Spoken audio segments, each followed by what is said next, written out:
tip that there's been a killing, so we're heading to the scene now. Okay, so all the journalists are running over this way, so we'll follow them.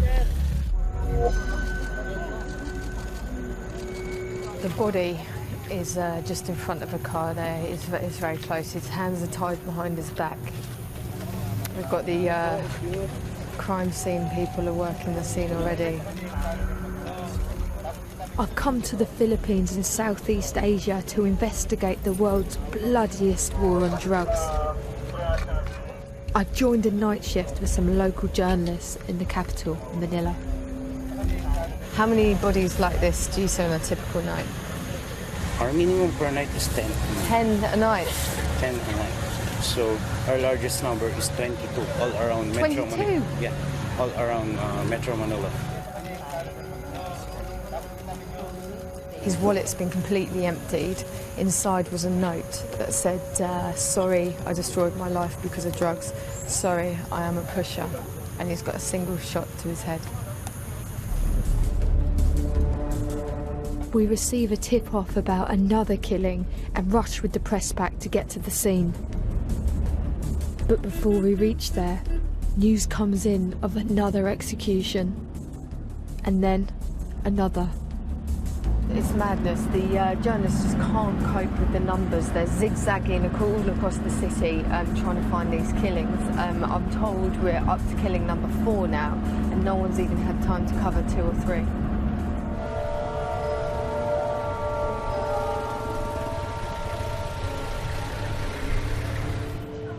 This time it's a homeless drug user who has been shot dead. As you can see, it's a really busy street. We've tried talking to some of the people on the street and nobody is willing to talk on camera. There's a real feeling of fear about these killings.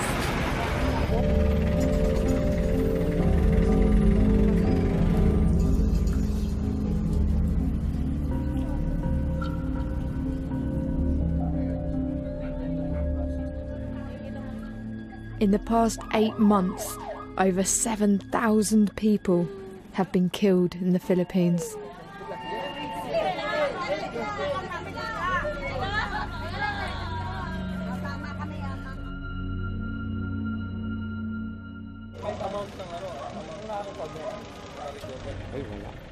Patricia is an investigative journalist who has been covering the wave of violence. Can you tell me a bit about what's been going on over the last few months? President Rodrigo Duterte was elected as president. He ran on a platform against crime, against drugs, and against corruption. He promised that within 6 months all of that would be gone. He also promised it would be bloody, and it has been. Is this normal to the Philippines? Have you seen this before? Sure, we have crime, but not every night, not in these numbers. We don't expect our politicians to keep their promises. This is one time that a promise was kept. My campaign against drug will not stop until the last pusher and the last drug lord are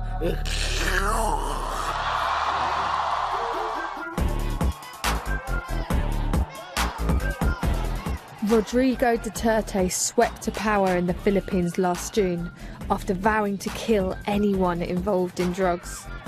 if you want to kill the drug addict, just shoot him in the head.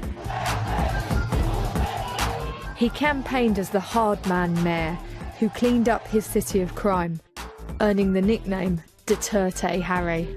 I repeat it, fuck you.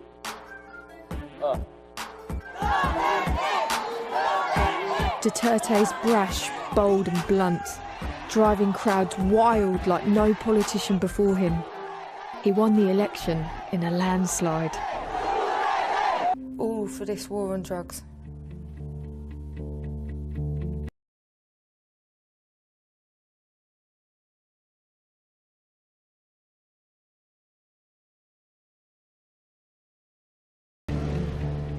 According to police statistics, a staggering 2,500 drug pushers have been killed during police operations. I want to see firsthand how the police work, so I joined them on one of their drug busts. So apparently someone from the market put in a phone call and said, we're sick of the drug users around here, can you come and have a look? And so that's why this operation's happening.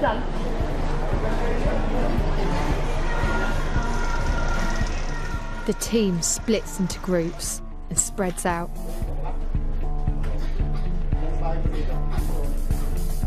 The police are looking for Shabu, the local name for crystal meth, a wildly popular drug here. Oh, sorry. Hoy! Police to! Hoy!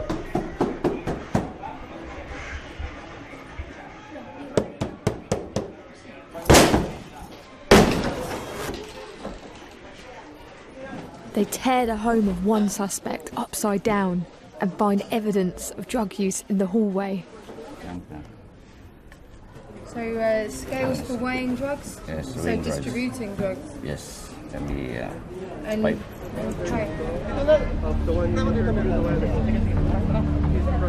Another arrest is made.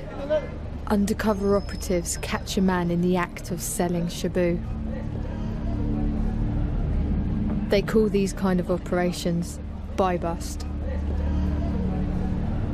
Buy bus very dangerous. Yes, of course. Very dangerous. That's why some of them were killed. Some of them are armed. In the flat upstairs, an informant identifies one tenant as a drug pusher. And I get a taste of the police's hardline approach. At meron lang kumanta, kinanta ka na nga eh. Ngayon bibenta ang master, yung siya mo. Hindi talaga naman master, kahit magpulong mo, hindi alam bibenta na siya mo rito. Mamaya, takita na pumunod siya. Papapractice kita lang ha. They will be arrested. They will be brought to our station. Okay. Okay.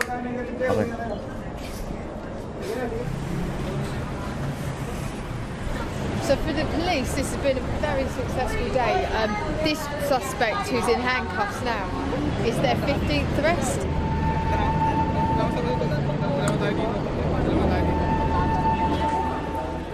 At the station, those arrested are tested for drugs.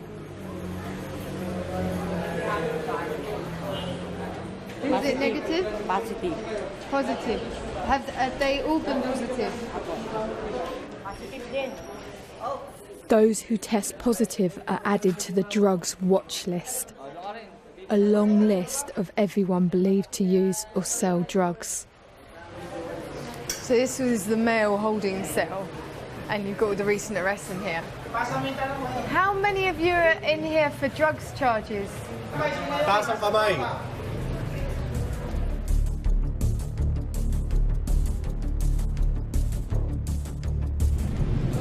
The police allow us to film the whole mission, and I don't witness any killings or violence. But back out on the streets, it's not long before I run into the aftermath of another police operation. Okay, so we found the crime scene. I think it's under this bridge here.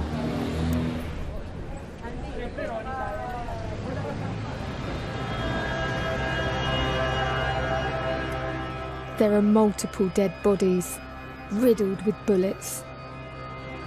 The police have gone undercover and posed as buyers. Quite often the suspects end up dead. Like this one, you got 3 dead bodies. I speak to the police officer in charge. What went wrong? What happened? My policeman retaliated because the suspect shoot at the police officers, sensing that they're already police officers. All 3 of them shot back. 3 of them. All of them had guns. Yes.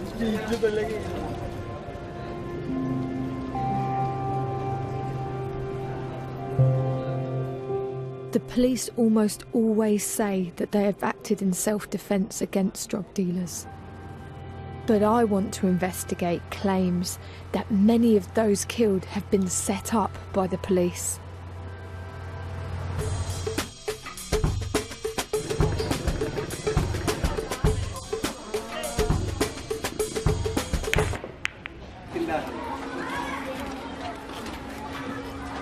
This is the mother of a victim, and she's going to tell me what happened to her son.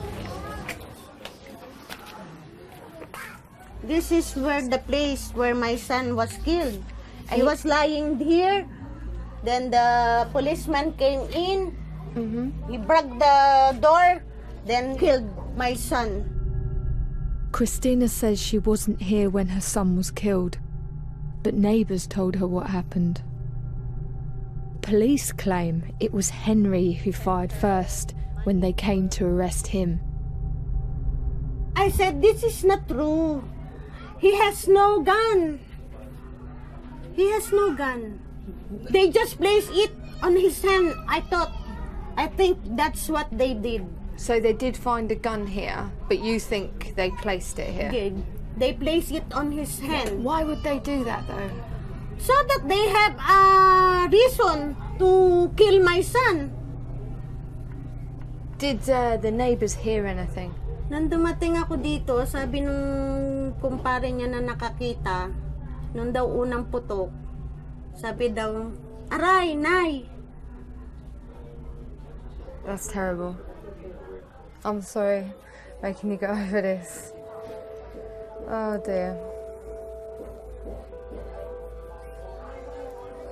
Oh, Chris, I'm going to give you a cuddle. I'm so sorry.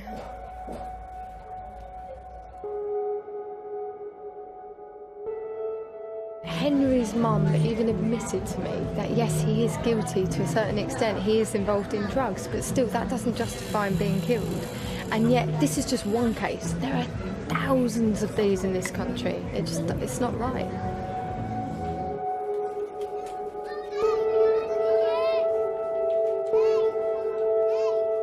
You're worried about the death of about 1,000, 2,000, 3,000. Hitler massacred 3 million Jews. Now, there's a 3 million drug addicts. There are. I'd be happy to slaughter them.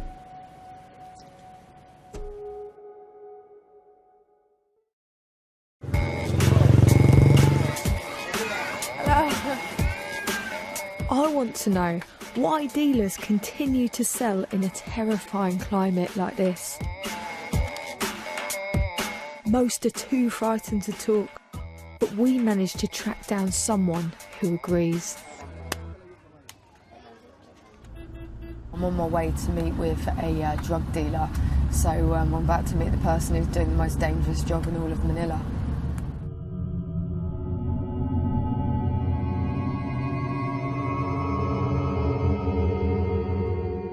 You think the authorities know that you are a drug pusher?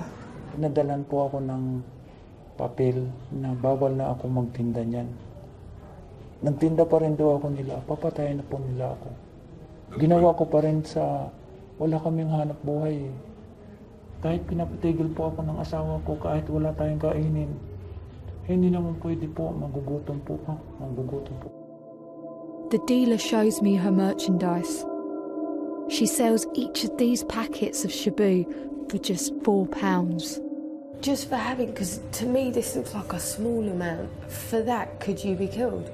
Kahit isang piraso na lang. How do you still manage to sell drugs in this environment? Ano po, patago lang po. Halimbawa, pupunta sa akin yung kaibigan ko. May bibili. O sige, ibigay mo to. O, umikot ka lang sa kabilang building kung hindi galing po sa akin. She tells me the authorities have already searched her home, but didn't find her stash. Luckily for her.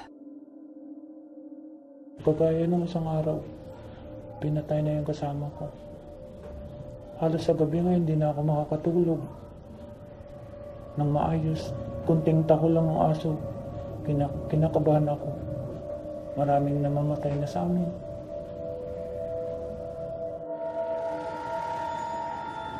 Never in my whole career have I met with a drug dealer who was so on edge and terrified for their life.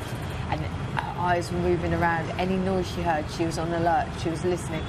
And I can completely understand why.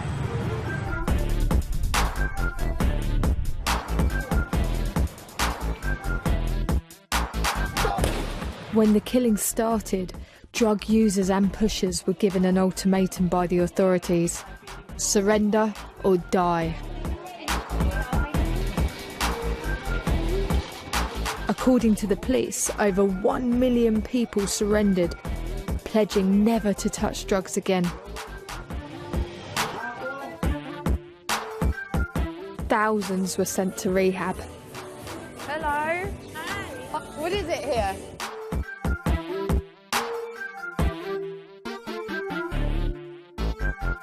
But as those facilities overran, many have been ordered to undergo less conventional treatment. It's Zumba to get clean. I've never in my life come across anything like this before. I think also they have to come. If they don't come, they're breaching their conditions of the agreement they've made in surrendering. Meredith says she was addicted to Shabu for 25 years.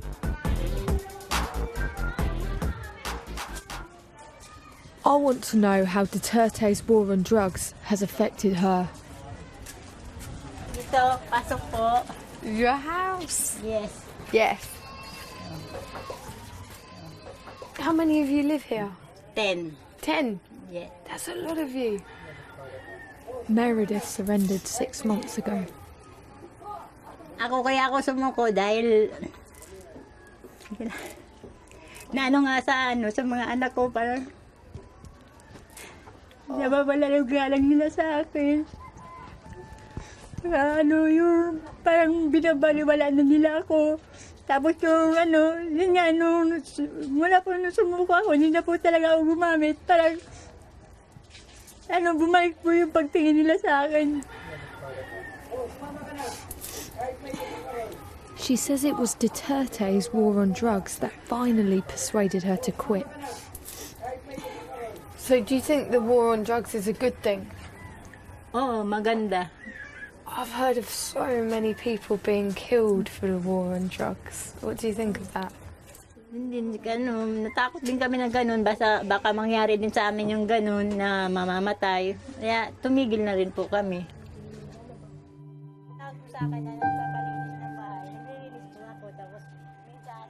Meredith shows me what her street used to be like before Duterte. Meron dito, meron dyan, meron dun sa kanto, sa labas. Halos dito po sila nagtatambay para mag-abutan ng shabu. So how has the area changed since then? Yes, ngayon wala na kasi wala na sila mapagkunan eh. The thing that struck me the most was that she was addicted for 25 years and nothing could talk her out of taking her drugs, not even her children. But then the war on drugs came along and she's cleaned up. She's managed to stay off drugs because he's also pushed all the dealers out of the area. And so I can totally understand why, from her point of view, someone like Duterte actually does hold appeal.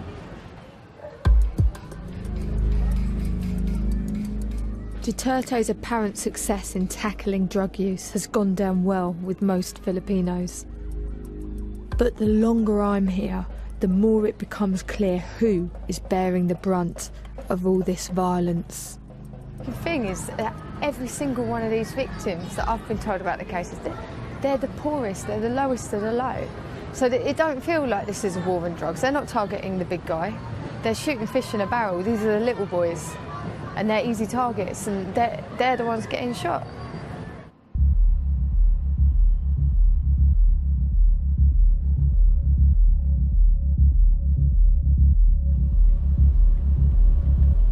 I think, yeah, we're here.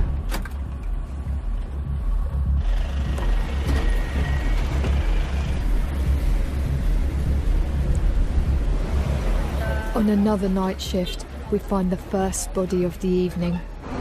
So it's a really disturbing scene. We're on a really busy bridge. There's traffic just going past. There's no even police tape set up yet. It's that recent. And the poor soul's just lying there. There are multiple gunshot wounds on the body. It's another execution. So we've literally been here like 4 or 5 minutes, and the body's been cleared away. The journalists are just finishing off and packing away, and they're getting ready for the next one.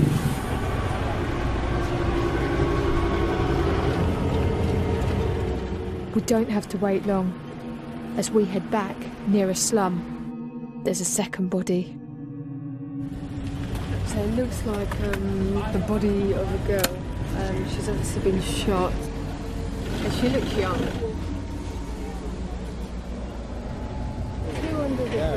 Two body, one body. A local resident shows me how many bodies have turned up just in this underpass. Yeah. And then here. So how many in total? I think it's 10 body now. And in how many months were there 10 bodies? I think 7 or 8 months. So 7 or 8 that's more months. than one body a month. Yeah. That's a lot of bodies.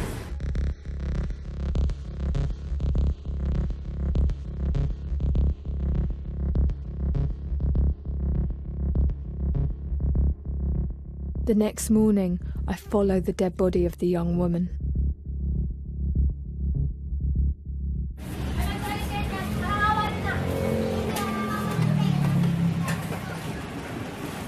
So this is the funeral home. They've got a contract with the police, and you can see how busy they are. They're busy here. There's a gentleman over there who's cleaning a stretcher, and it looks like blood he's cleaning off. And then I think their body bags you've got hanging up here. Staff tell me the number of bodies they receive has doubled since Duterte's war began. Sounds bad to say, but it's good business for you to be accredited with the police and be going straight to the crime scenes. Hindi rin. Kasi halos lahat ng inaano nila walang pera. Hirap din sa buhay. Kaya kahit kaming dito sa funeral, hirap din kami mag-adjust doon sa mga pamilya na walang pera. Relatives of the young girl arrived to collect the body. They will only talk to me off camera. I've spoken to a family member, and he said a witness has come forward and spoken to them and said the police picked up the girl just before she was shot. Now, that does imply the police may be involved in the killing. It's something we can't confirm. I said to him, are you going to try and launch an investigation, or are you going to press charges? And he said no. He said if the police are behind her killing, what is the point in going to the police?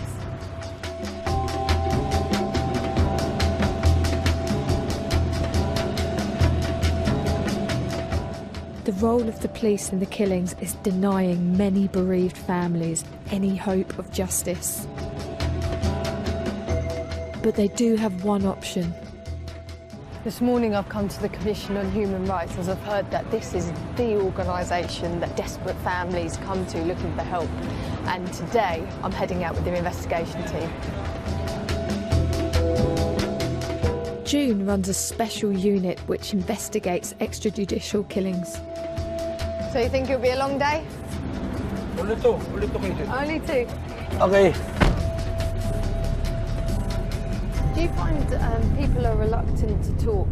Yes. From the beginning, a lot of relatives are afraid to file a complaint. They are afraid of the police. Why do you think they're so scared of the police? It's because they're the one who killed their relatives. Tama. Sa human rights kami. So we're heading into the home apparently where the shooting happened. Mama, taga-human rights daw po sila. Saan ba nangyari ito? Tanong ako sa labas.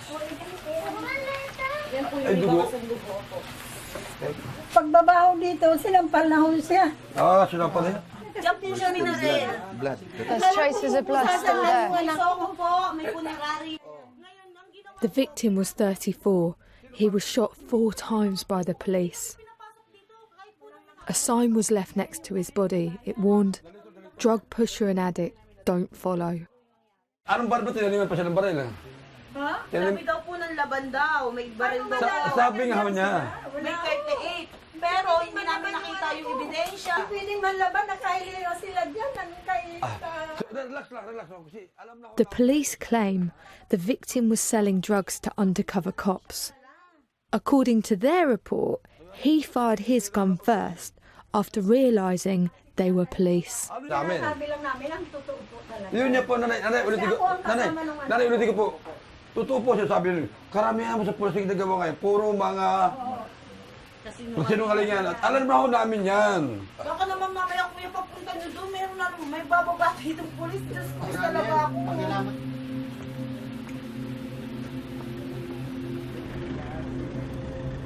Back at the office, June examines the official autopsy report. Yes, that one. 1, 2, 3, and 4. And according to the witnesses, they only heard 4 gunshot. The victim had 4 gunshot wounds. Yeah. And yet the police say he tried to fire back at them, but there's no trace of him firing back. Yeah. Is that right? It's scripted. And you have other cases where it's similar like Yeah, this? similar. Almost cases in our investigating now is similar to this incident. I see. They always that pattern. But why though? President Duterte, before he elected, he promised to eradicate the drugs 3 to 6 months. So the policeman is in a hurry. President Duterte asked more, 6 months. So he asked needs another 6 months. Another 6 months extension. What happens after that 6 months? More killings. More killings. More killings. Yeah.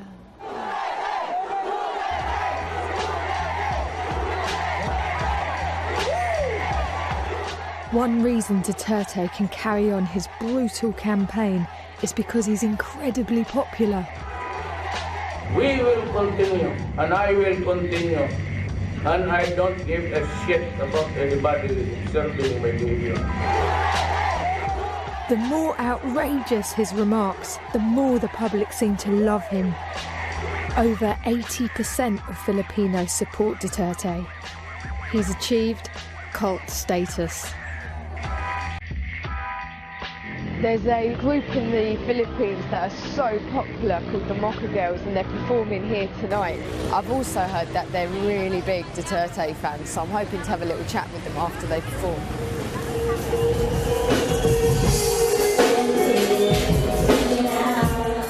Their show is pretty raunchy. They're like the Filipino version of the Pussycat Dolls. Audience participation is encouraged. And the boys are well up for it. Along with the fun comes a heavy dose of politics.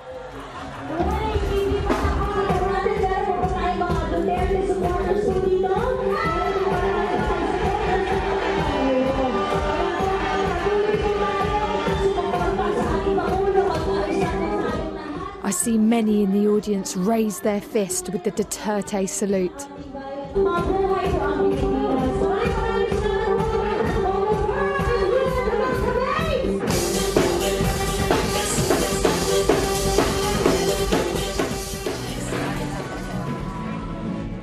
Backstage, I catch up with the band's leader, Mocha. Hi, I'm Livy. Nice to meet you. Thank you so much for having us. Thanks for coming today. You're clearly a very strong supporter, and can you sort of explain to me or summarise how much of a supporter you are? Just like President Duterte, he said that he is willing to risk his life, honor, and presidency to serve this country, to serve the ordinary Filipino people. And I can say the same. In fact, it's not just me, it's all his supporters, because it's now or never. And he's our last chance. As you know, around the world, the people have been highly critical of the war on drugs campaign, especially because there have been thousands of deaths. What do you think about the extrajudicial killings? It depends on the definition of EJK. Because now, whenever someone dies, they blame it on the president. It's as simple as this. Before Duterte became president, it's the law-abiding citizens that are afraid to walk in the streets, to go out in the streets. But now that Duterte became the president, it's the criminals who are afraid to go out in the streets. So I think that's a very good thing.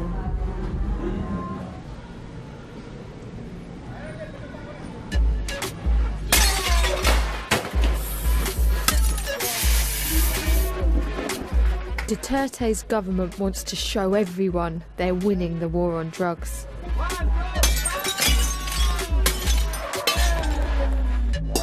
Today, the Drug Enforcement Agency is destroying the seizures from 3 raids. So this is the other side of the war on drugs. One side I've seen out on the streets, and this side is the PR campaign. They invite all the media to come and watch. This is about getting the public on side.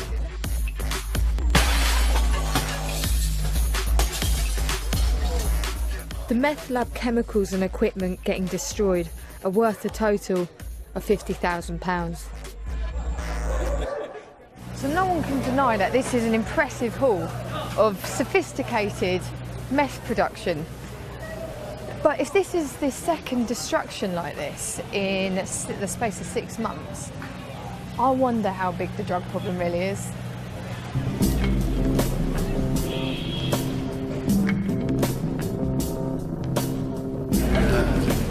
Some people believe Duterte has massively exaggerated the drugs problem in the Philippines.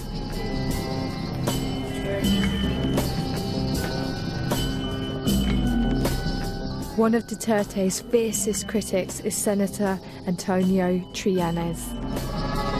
The Philippines actually has a lower percentage than the global average in terms of drug users for the whole population.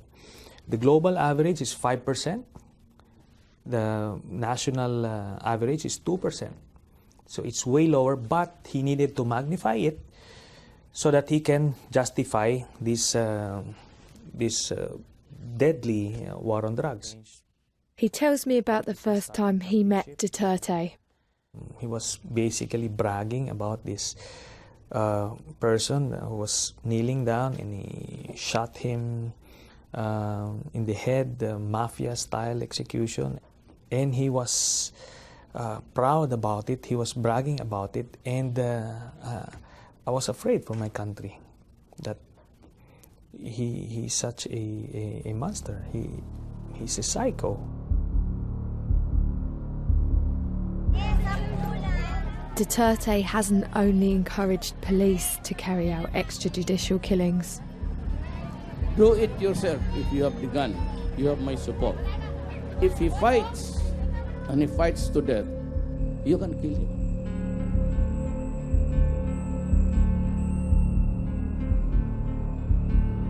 Since he took power, over 4,000 executions have been committed by vigilantes. I'm feeling nervous. We're on our way to meet a vigilante killer. This is one of the guys who's actually hired to go out and kill users, pushers, and he's finally agreed to meet with us, so we're heading there right now.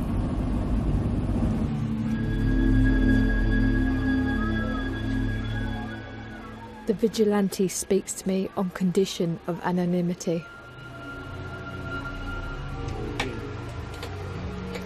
Hello. Why is Duterte so popular? Gusto niyang kasing mawala ang drugs dito sa bansa kasi para ma-clear, wala lang magulo, para walang holdapan, walang krimen. What do you do to help battle the drugs war? I want to kill the drug pusher. Why? Para di na lumami pa. How do you go about that? I shoot the gun and shoot him in head.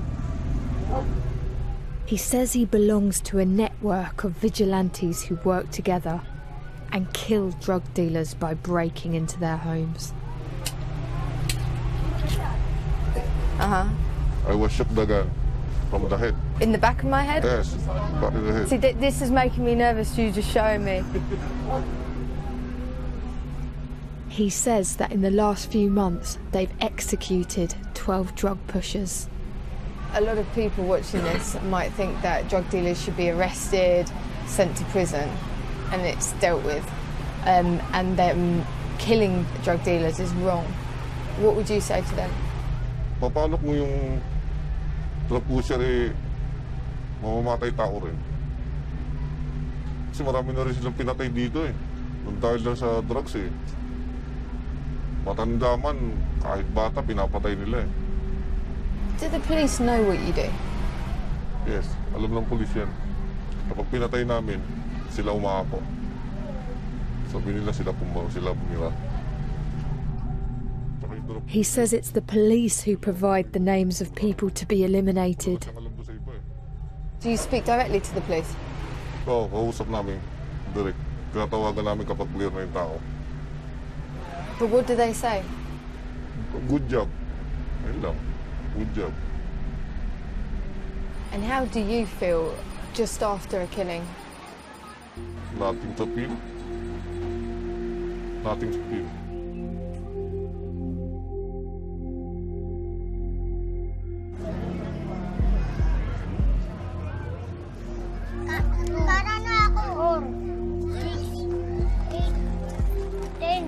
What's kind of unbelievable is the police want people from the communities to carry out the dirty work, and they're almost recruiting people, whoever they may be, within the slums who can then target and kill these people. So it's like the police not only have lost control, but now they're handing control to people who are willing to go out and kill for them. It's insane.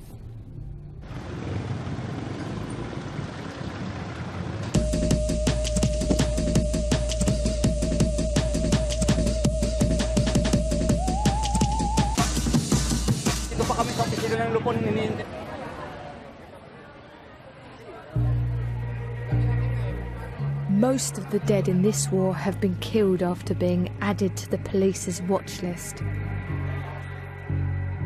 To find out how this list is put together, I join an operation known as Tok Hang, knock and surrender. So they've got a list of names and they're literally just going house to house, neighbour to neighbour, people in the street, everyone's been checked.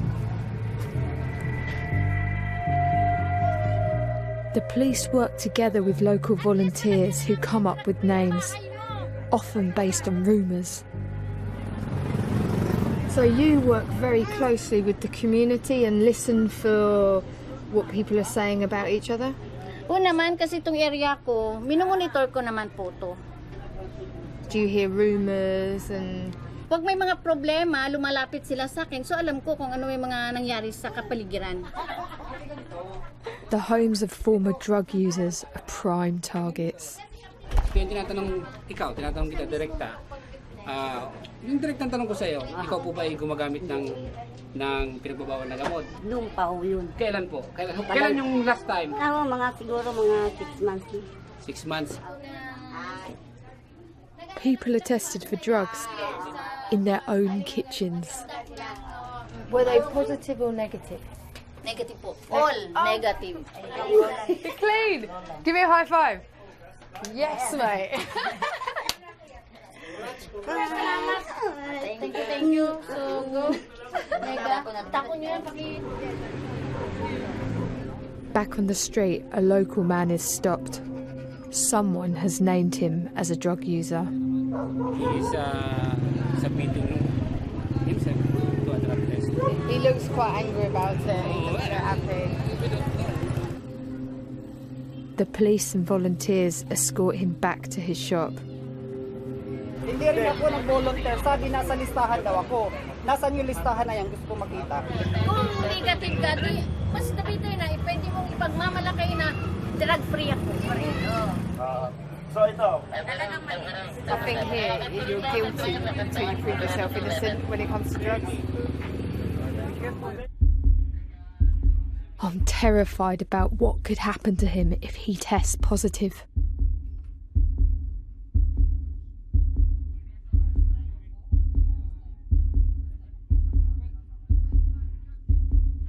Negative testing yan. Ito to. At least nationwide. Alam mo, clear. Naglista sa Yan ang gusto ko malaman. He is a cleared man. Hindi yung karapatan ko rin. Kasi parang napahiya ako dito sa lugar na to eh. Iiwan ko na to. The suspect who's just proven he's clean is furious. He's saying it's a breach of his human rights. He has a right to know who's snitched on him and said that he's a drug user. How does this make you feel, being forced to do a drug test? Sabi nila, pag nag-inom daw ng gamot, pwede maging positive. Tapos bigla na lang akong barilin. Tapos nabalitaan dito sa lugar namin na yung pala gumagamit ako, tapos hindi pala totoo, napatunayan hindi totoo. Sayang ang buhay ko. Oh, dude. Oh my God.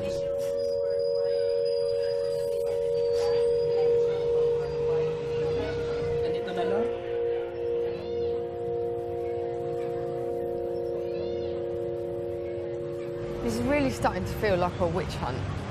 It feels like it's neighbour on neighbour and people are so worried, and in this climate, if you don't like someone, you can take advantage of that and you can get them into serious trouble.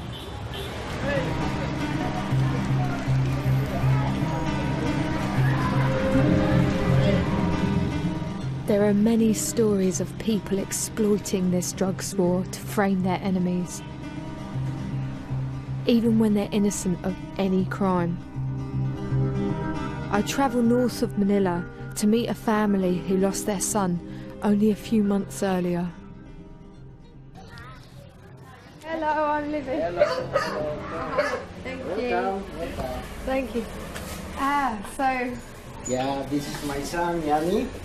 This is He was a Yanni. victim. It is now just a picture. Alfredo's son Yanis was 20 when he was killed. These are his things. Oh, it's all his stuff. Yeah. Wow. So he likes basketball. Yeah. He's a tall guy. Yeah. Now it's lonely. Yeah. Lonely. Very. Yeah. This is the last time when he came home, Yeah. quite drunk, Oh no. and he lost his key. Oh no. He get mad and hit the door, and he forced this thing, knob, to open. When he woke up in the morning, he told his mother that he will replace the door. So he owes you a door. Yeah. After 2 or 3 days, it happened. He was killed.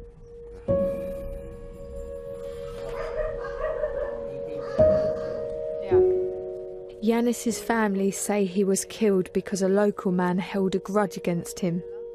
He was shot dead by 2 men on a motorbike, the same way many anti-drug vigilantes execute their victims.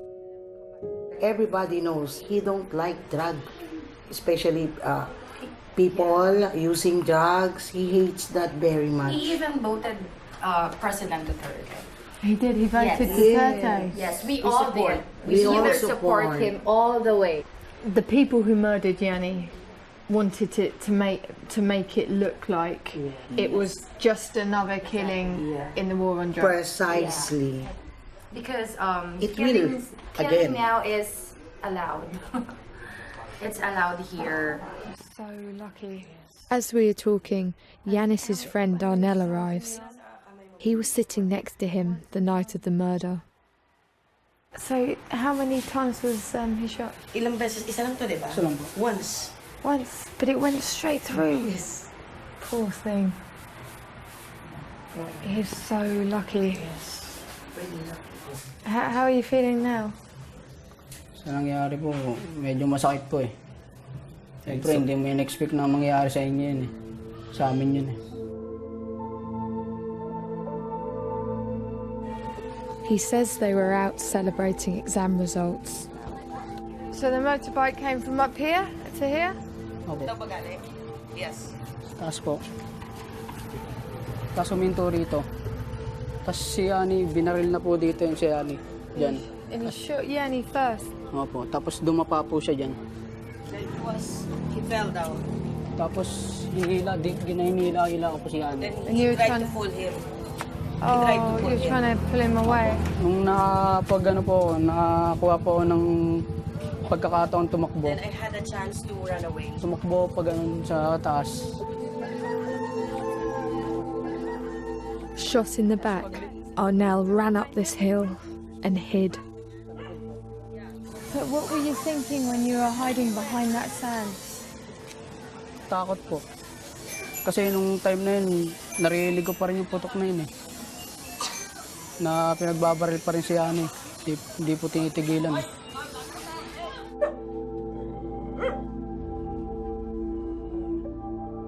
The day after the murder, Alfredo published a letter on Facebook, which went viral. I am addressing this to you, Mr. Rodrigo Duterte. My youngest son was shot in the head by riding in tandem man. He died instantly with multiple bullets in the head. Let me be very, very frank.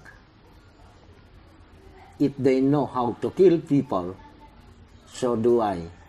Were you angry with Duterte when you wrote it? If he did not initiated this campaign,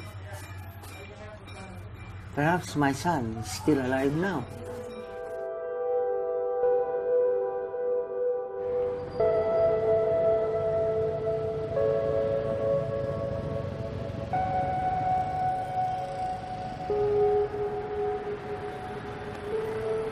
In all the weeks I've been here, and through all the witnesses I've spoken to, so many people keep telling me stories about alleged police involvement in the killings. So I've come to the Philippine National Police because I want to put it to them and ask them about it. No, that keeps me safe. Senior Superintendent Leonardo Carlos is the spokesperson for the Philippines National Police.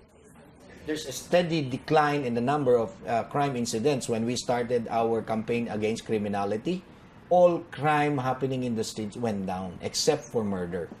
Of all the crimes to not, decrease, murder that's surely the worst one. Yes, but we always look at the total crime environment. So if we look at it. He pulls up a graph that shows 759,000 people have surrendered since the drugs war began. About 95%, these are surrenderers. Which is this figure? These are the suspects that were killed. 1,795 are being killed in police operations. Big number though. And these are just police operations? Yes, police operation. Where do we focus? On the spot, in a clean sheet of paper, on the entire paper that would say majority are surrendering. But this spot, as you said, that's 1,795 families. When we started doing this, we go out and say, always remind them, do not fight it out. It's their decision to stay alive if they will not shoot our police officer. Stories we've heard from various families is that there's a loved one in the house, the police have cleared the area, come into the house, they've heard shots fired, there's been no exchange of gunfire. And so those people, because the police came and did that, they're too terrified to then go to the police and report these police, you know? If they feel and they have proofs and they have evidence and they witness the police doing wrong, we always tell them, please report this, and we will make them answer for the wrong deeds that they have done. The world has been watching the president's campaign and his declaration of the war on drugs, and he did say, he did encourage extrajudicial killings. It then follows thousands of people being killed in the street, and they have signs, I'm a pusher, don't be like me. There was never an illegal order received by the men of the Philippine National Police coming from the Commander-in-Chief. Do you think people misunderstood it? Because there are a lot of killings going on. I've been out at night and seen, the bodies. Did he order the police or any of the members of the government to do illegal act? None. Nothing. But why did he say it then? Well, I cannot answer you that.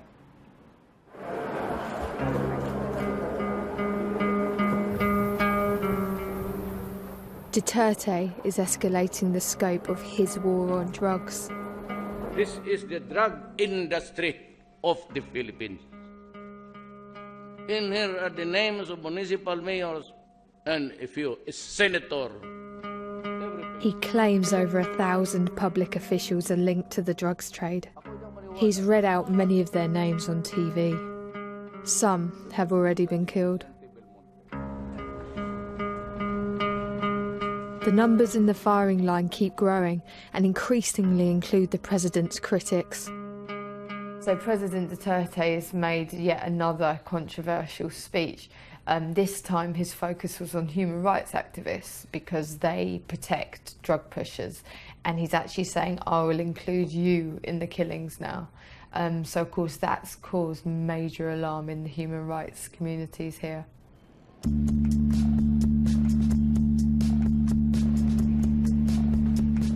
I made repeated requests for an interview with the man himself, but received no reply.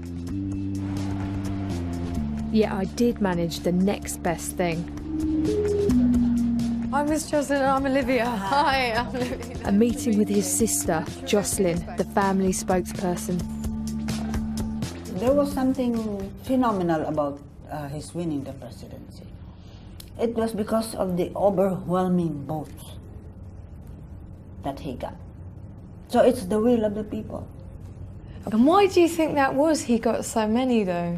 Because I think the people were tired of the same things. You know, they wanted a change. They wanted somebody who would say what he does. There have been over 4,000 recent killings under the war on drugs, the extrajudicial killings. Does the president want these killings to happen? If I were to quote the president, if you go into drugs and you get killed, it's because you broke the law. We all want due process. We all want justice done in the right way. But is there really such a thing in cases of where drugs are concerned? Drug money is the biggest money making that I know of. You can bribe the judge. So what happens? It gets dismissed. I know that drugs bring all sorts of problems and can destroy society and family and stuff. But isn't killing almost 5,000 people worse? All I know is that the people who died are people into the drug business. This is an internal problem, the extrajudicial killing. We are a democratic country. We elect a president. And if they elected a president like him, and that's the way they want it done, that's the way it will be done.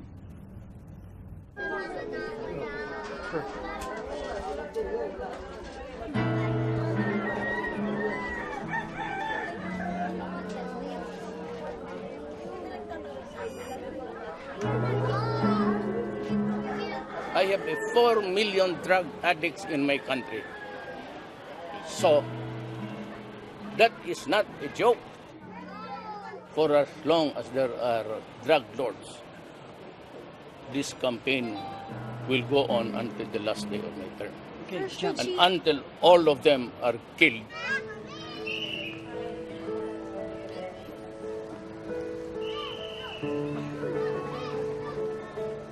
At first, Duterte said it would take him only 6 months to clean up the country. When that time ran out, he asked for 6 more.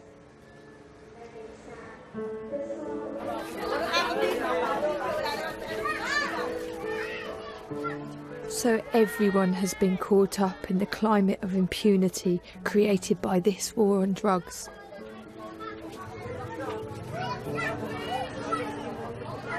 Take me out of my debt. The cops and the criminals,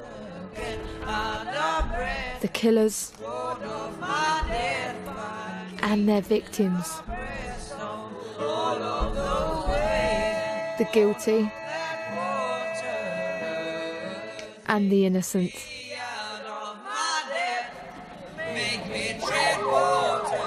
The living and the dead.